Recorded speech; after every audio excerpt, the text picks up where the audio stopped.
Regents Review, January 2018, problem post number 3. This video's guest of honor will be a fire mage with a book.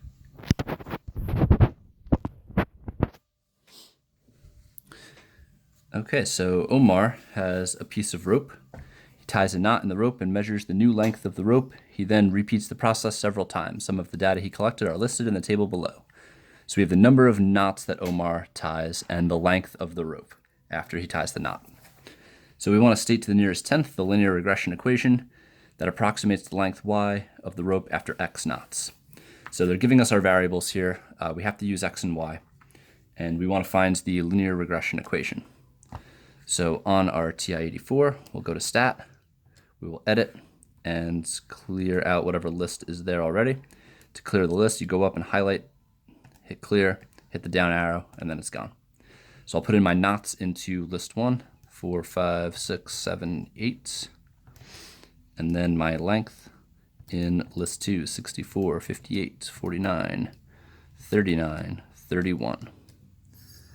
To find the linear regression equation, I'm going to go to stat, over to calc, option 4 says linear regression, and I will calculate.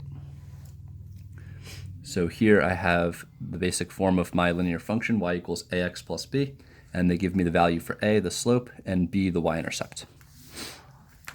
So y is equal to, let's see, they say the nearest tenth, so 1 decimal place, negative 8.5x plus 99.2. Rounded to 1 decimal place for each. Okay, so there's my linear regression equation. They want us now to explain what the y-intercept means in the context of the problem. Well, the y-intercept here is 99.2. That is our initial value. So 99.2, that's going to represent the initial value of the rope, or in this case, the length of the rope without any knots in it. If there were 0 knots, the rope would be 99.2 centimeters long. So 99.2 represents the length of the rope with 0 knots. K-N-O-T-S. Okay, explain what the slope means in the context of the problem.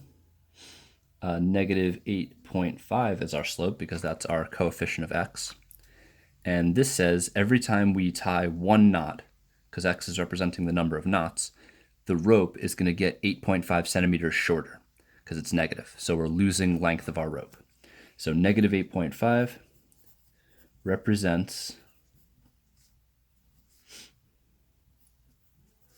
the amount of centimeters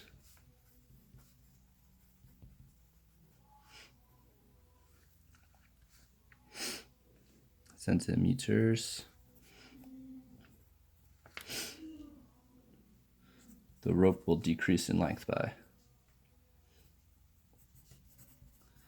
Will decrease in length by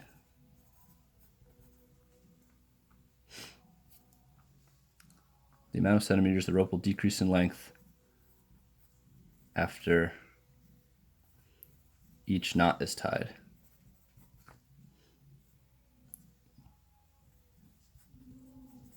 Okay, so every time he ties a knot, the rope is going to get 8.5 centimeters shorter.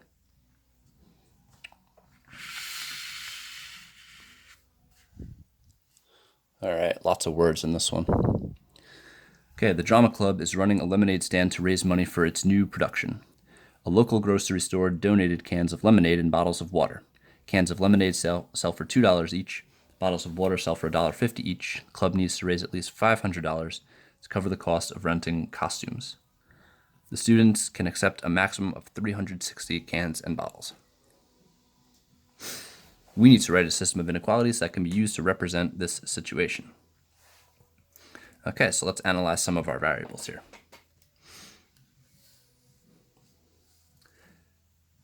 So we have cans of lemonade for $2 and bottles of water for $1.50. So let's define our variables.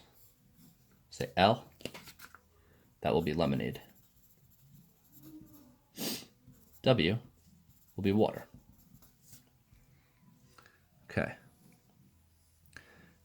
We need to raise at least $500 to cover the cost. So let's make an inequality for money. Lemonade is $2. That'll be 2L.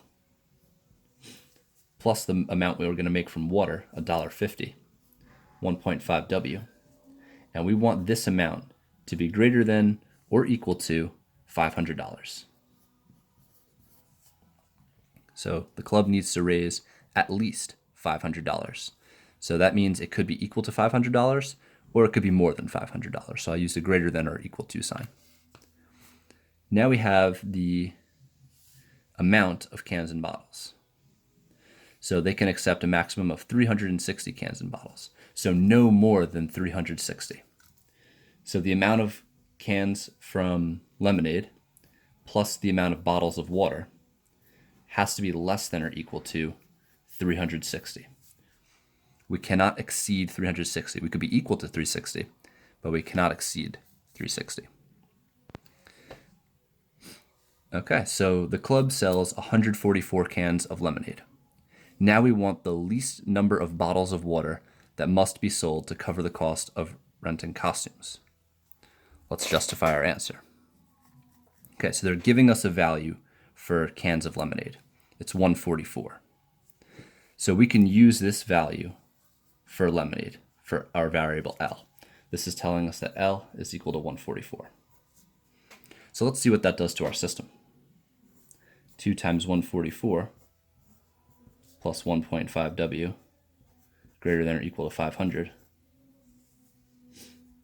And 144 plus W is less than or equal to 360. Okay, so in my top equation, 2 times 144 is 288. So let's do 288 plus 1.5W greater than or equal to 500. And we can actually solve this inequality for W. So we'll subtract 288. So 1.5W is greater than or equal to 500 minus 288 is 212. And then we can divide by 1.5. And we know that W has to be greater than or equal to 212 divided by 1.5, which is 141.3. So the amount of water bottles needs to be bigger than 141.3. Let's use our other inequality to get the minimum amount, or the maximum amount, sorry. So let's say 144 plus W less than or equal to 360. If I subtract 144 from both sides, do 360 minus 144, get 216. Okay, so solving both of these inequalities, we see that W has to be larger than 141.3, but less than or equal to 216. So they want us to know the least number of bottles of water that must be sold to cover the cost. So we want the smallest number of bottles. So this might have actually been some extra work here. We didn't really need to find the maximum value because we just needed the minimum. So if W needed to be greater than 141.3, well, we can't have 0.3 repeating of a bottle. We can't have a third of a bottle. So we're going to have to go up to the next bottle. So W would have to equal 142.